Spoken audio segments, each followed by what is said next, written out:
Hi everybody! This is again ang inyong Atara. Another day, another vlog na naman po tayo ngayon. And for today's video po, gagawa po tayo ng ice cream cake. May nakita po ako sa Facebook. Ice cream cake po ang gagawin natin. 3 ingredients lang po kasi. Kaya yun, naisipan ko kasi napakadali lang po. So, samahan niyo po ako na gumawa nito. Ewan ko lang po kung anong kalalabasan nito. Kung ice cream cake po ba o ice creaman lang.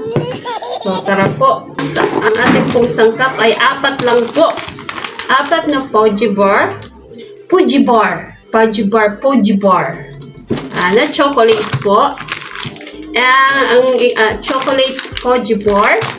And 1 of Milo. At saka Cowbell po. 2-in-1 kondensada po sana. Kaso nga lang, wala pong dito sa tindahan, kaya kondensarap po. So, the same lang po siya. Medyo matamis po. Hindi po siya pwede sa mga matataas yung sugar. So, ayan po, tara po. Ang una po natin gagawin ay ito. Ito. Yung Fuji bar po. Naghugas na po ako ng kamay, ha? Ayan. Hahatiin po natin to. Ayan. Dapat hatiin. Sa amin lang po ito. So, ayan. Kumusta po? Ayan, ganyan. Ganito po. Medyo maulan po ngayon. Ang hirap naman kapag nagsasalita na hindi nakikita yun. Medyo maulan po ngayon. Sobra lalo na po sa Bataan. Grabe yan po. Ay, hatiin po natin ng ganyan. So, lalagay po natin. Malinis na po ito. So, ganyan.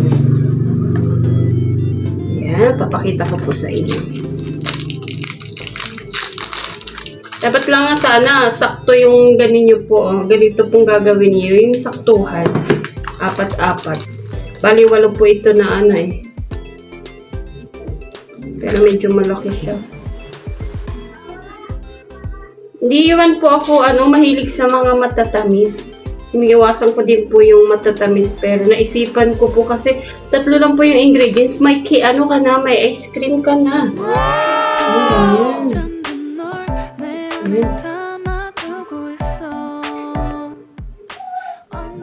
Tcharan! Ayan po. Tapos, after po niyan, ito po. Hinahalo po ito. Yan. Diyan, lalagyan natin. Yan, matamis na po yung chocolate. Matamis pa po ito. Sobrang dami. Pero karamihan po nito, ang nilalagay po ay may po, Nestle cream or Nestle cream po. Yun. Sobrang dami. Siyempre, yung ice cream po matamis, di ba? So, ayan.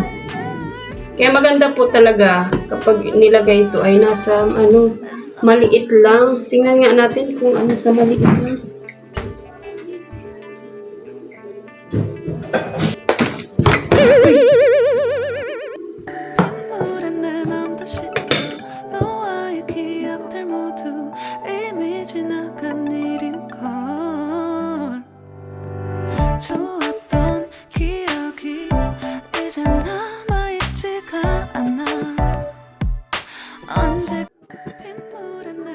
Transfer ko na po. Medyo malaki po ito Kaya para patong-patong siya.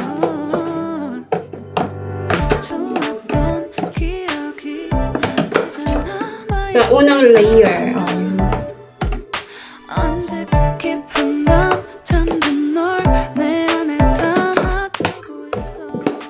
Hindi rin po ako sa kape po kami. Minsan lang nga po ako nagkakape. Tapos without sugar po talaga.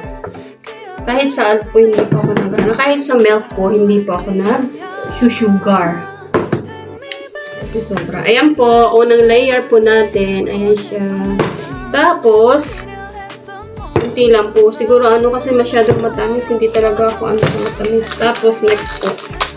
Lagyan po natin ulit. Madali lang po siya.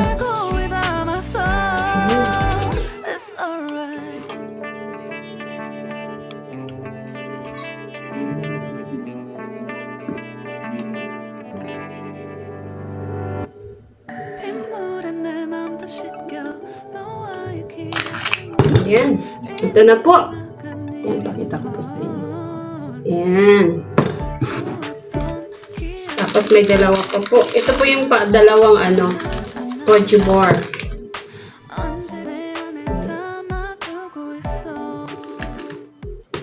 Dali lang siya. Try nyo po. Ayan po. Ito po. Hinati po natin. Lalagay po natin ulit. Second layer na po.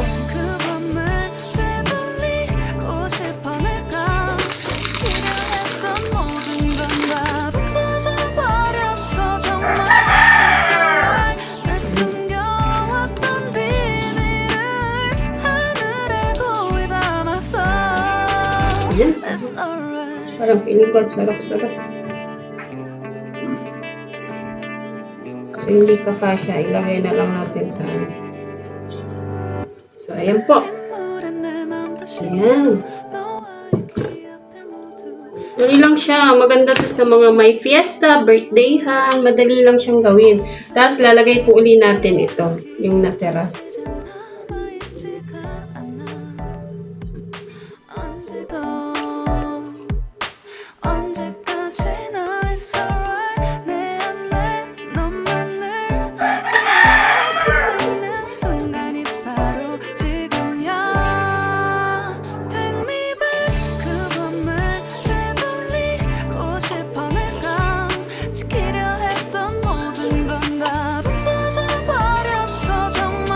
All-purpose cream po, tapos haluan nyo ng maliit na kasi malapot, mas maganda po kasi. Mas maganda po kasi nga lang po wala pong available sa mga tindahan dito.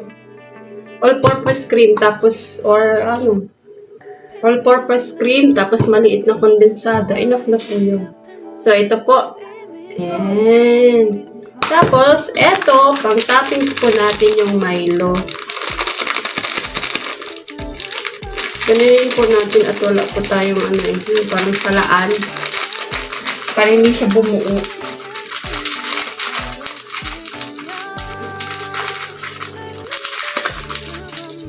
Malaki kasi yung salaan namin. So, hindi na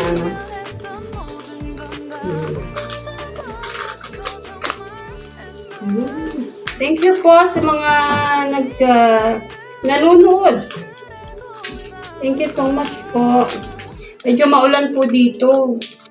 Kaya po ingat-ingat po kayo. Baha na po lalo na sa Rizal, sa Luzon, basta po sa Luzon. Lalo na din po sa yan po.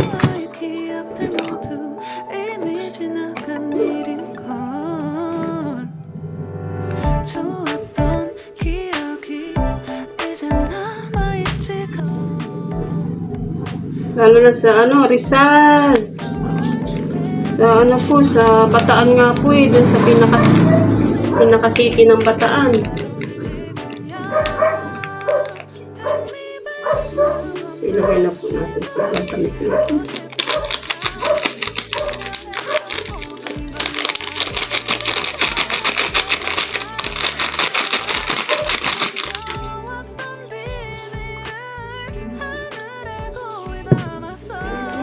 So, ayan po.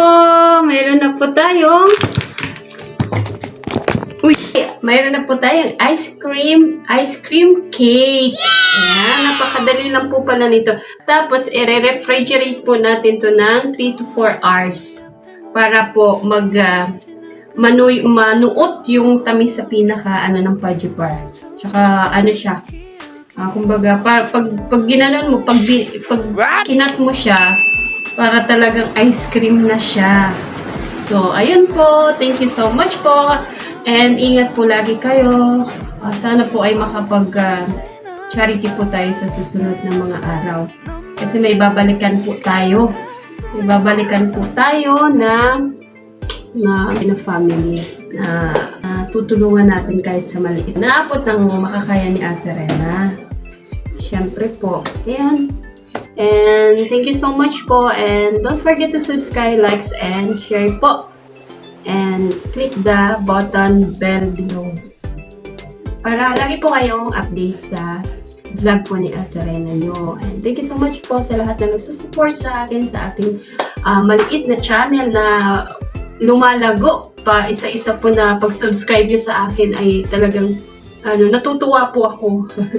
Thank you so much po. Tapos na po yung 4 hours na paglagay natin sa fridge. Yan. Titikman na po natin.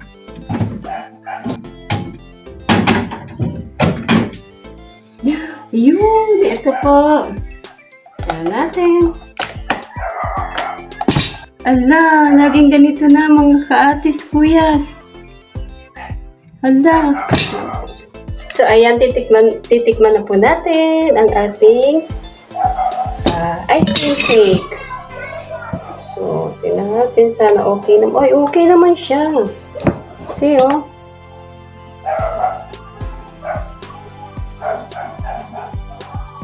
Hala! Ang ganda po. Yung pagkaan, ang ganda niya. Kunti lang po. Para nga siyang ice cream. Yan po, oh. Sticky.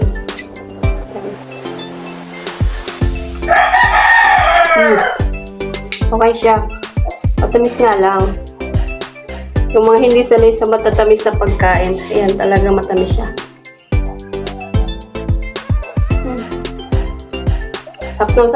Sakto siya sa sa mga dessert, sa mga fiesta, tipid siya, tsaka easy to make.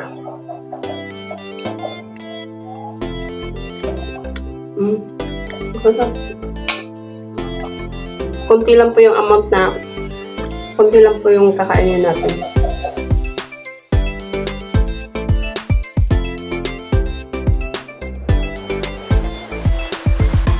Ganito na po yung itsura niya. Nanuot na po yung yung milk sa fudge bar. So naging na siya, matigas na. So ayan. Ayan po yung pamangkin ko, nagkakain na.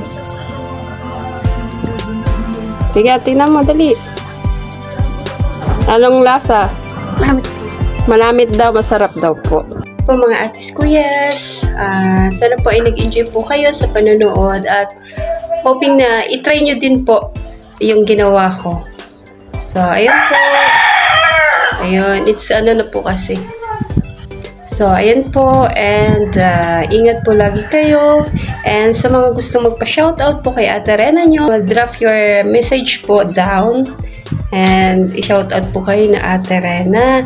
Thank you so much po. And, ingat po lagi kasi uso po ngayon ang baha at saka bagyo. May mga bagyo na naman po tayo.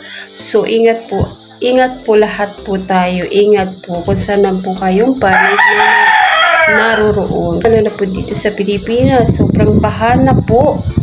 So, praying po na mag-stop naman po yung pag-ulan, tuloy-tuloy na pag-ulan. Sa amin nga po sa Bataan, buti nga pa hindi ako biyahe kasi aabutan po ako ng baha sa kalsada hanggang lampas baywang na daw po yung baha sa amin sa Bataan. So, ingat po kayo mga atis kuyas. Kung pwede lang po, wag na po kayong umalis kung hindi naman po importante.